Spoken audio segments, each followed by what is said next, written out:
what you did was right. It's for the rats, the one that stabbed their main dudes in the backs. I wonder how you even live life after that, rats. How you sleep at night?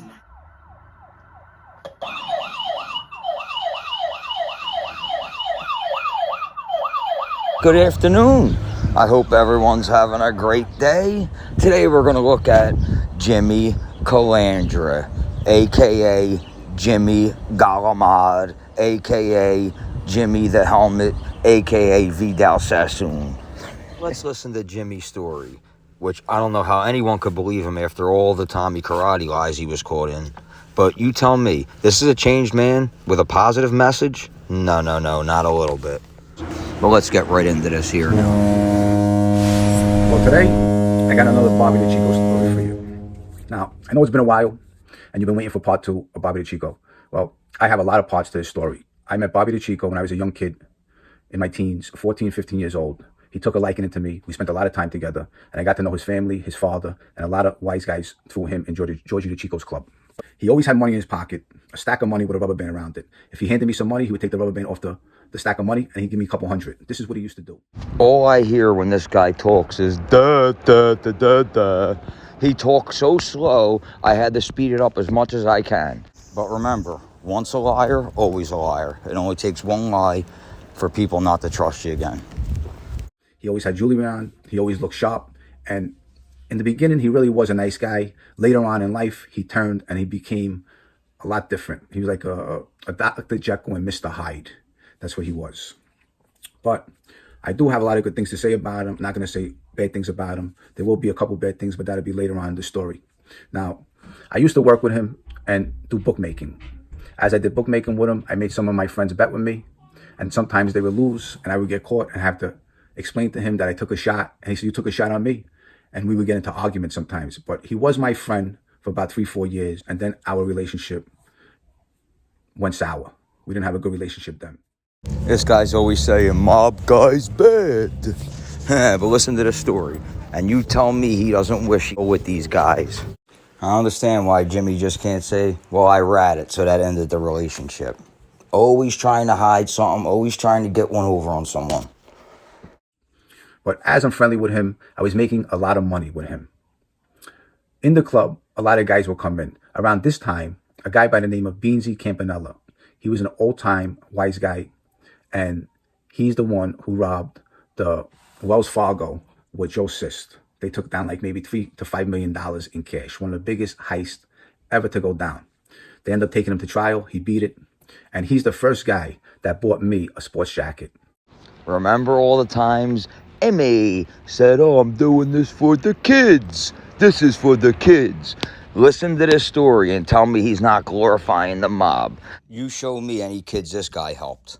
Nah, it's the opposite effect if you ask me. In George Richland on Bay Parkway and 86th Street. I walked in there with him, with Bobby the Chico. This guy, Beansy Campanella, he was an old-time wise guy. I love this guy. He was a class act.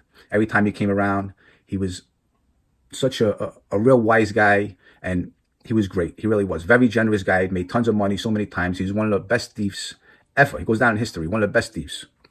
So we go to George Richland with Bobby the Chico. Now, George Richland was, you go there and you buy clothes, and they put your initials on the clothes. So I had my initials on them, JC, on my sleeves, inside my jacket. And this is what happened when I was a kid. So we go in George Richland, and Beansy starts telling me, pick out a couple of things. So they picked me out a nice sports jacket, which I loved. It was a beautiful sports jacket. It was like handmade, and they put my initials inside of it. Really good in it. And also he got me a couple shirts where they went up to my waist, and they were made perfectly. And this is actually George Nadler made them. But growing up with these guys, I experienced so many things. Now, when we were there, Beansy ends up taking care of the whole bill. The whole bill came down to maybe $6,000. That's all the clothes we bought. It was insane. And I was very impressed by how he paid the bill. Like it was nothing when he gave him the money to pay it. And these are the guys I wanted to be like. Well, it sounds like to me that you're still impressed by the way he paid for it, and you still wish you could be around these guys, but that'll never happen because you ratted and you could never be trusted. So for the rest of your life, you'll be in front of a screen telling the same dozen stories over and over and over, reliving your past, because we know if you didn't get in trouble, you would have never ratted, and you'd still be doing the same shit that you say you did. This isn't a changed man, people. Not at all. So in the course of this time, I'm with Bobby the Chico, and me and Bobby the Chico, we used to go out to dinners every night. Sometimes it would be Chinese food, sometimes it would be Italian. We go down to Bay Ridge, we take a couple girls with us, and we would have a hell of a good time. And Bobby the Chico would always front the bill. He would always take care of the bill. And we never had to wait on a line. We lived a life where it was really kind of great because they rolled out the red carpet for us all the time. Everyone knew who Bobby was, everyone knew his father. And at the end of the night, after we went to eat, we would end up in a bar. Now, understand, I'm a young kid at this time. I'm in my teens. I'm not even able to drink liquor. And I'm walking into a bar and I'm ordering a drink and I'm sitting at a bar and we're talking, we're drinking, and other wise guys are coming over to Bobby and he's introducing me. Yeah, this is Jimmy. And I was very impressed with this. And this is my way into this mob life. How I got to know all these guys later on growing up. See, Jimmy loved the good part of the life, but when it came time to do his time, what did he do? Ratted on all his friends. So Bobby's delivering money, collecting money. I'm running errands for him, and I love the life. You know, I was like a young kid running errands for these wise guys. And how it was at the time, it was something that every young kid wanted to do. I would take Bobby the Chico's car. He had one of those big Lincolns from 1985. They were like the size of boats. And he would just flip me the keys, take the car, and I would go for a ride. I'd be driving down Beth Avenue in a big Lincoln, and everyone else would be seeing me and they'd be going, Jimmy, Jimmy. And I'd be pulling over and I'd tell them to get in, my friends. And I'd be driving around the neighborhood. And this is the life that I was living. So I'm collecting money from some people that owes money to Bobby the Chico for some sports bets. In the course of time, we're collecting money and we're running around making turmoil for a lot of people, because in that business, a lot of people, they gamble and they take shots and they don't have the money to pay you. And when they don't have the money to pay you, eventually you have to hurt somebody. And that's exactly what happened. All these stories may be true, but after he got caught in the lie, how could you ever trust or believe anything he says? So you got to take it all as fantasy land. One time, we have to go pick up some money to this company, an oil company. The guy don't have the money.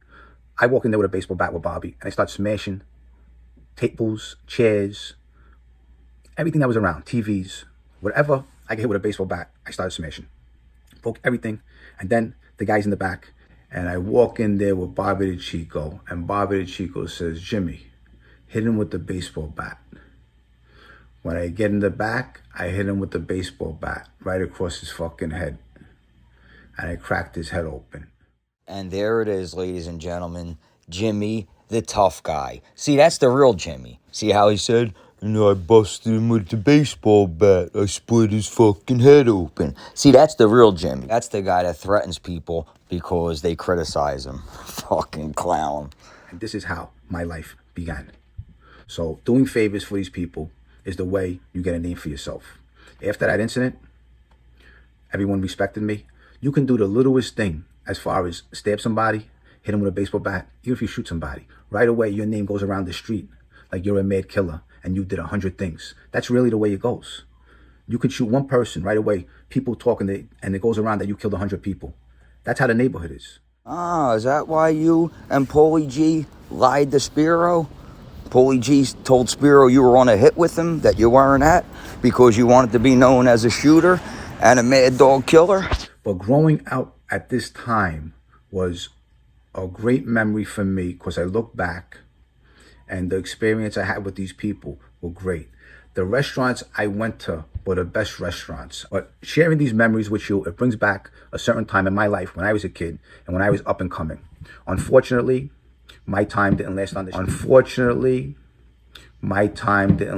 the street, but there's other parts to this story that I have to finish because I spent a lot of time with this guy, Bobby the Chico. So look forward to part 3 of the Bobby the Chico story. The next one's going to be even better. All right, to all my subscribers, I love you. Look out for the fakes. Stay well. Until I see you again. Bye. There you have it. See, Jimmy here, he idolizes people from that life. And that's all he talks about is people from that life. But he talks about people that accepted both sides of that life, the good and the bad. By Jimmy's own words in that story, he loves the good part of the life, But when it's time to do your time and go to jail for all the bad things you did, what did he do? Call the cops. He ratted on all his friends and he got himself out of trouble. But the people he talks about, they took the bad when the bad came. All right, so there you have it. You tell me that's a positive message for kids? I don't think so, but let me know in the comments. Thank you, everyone. Have a great day, and I'll talk to you later.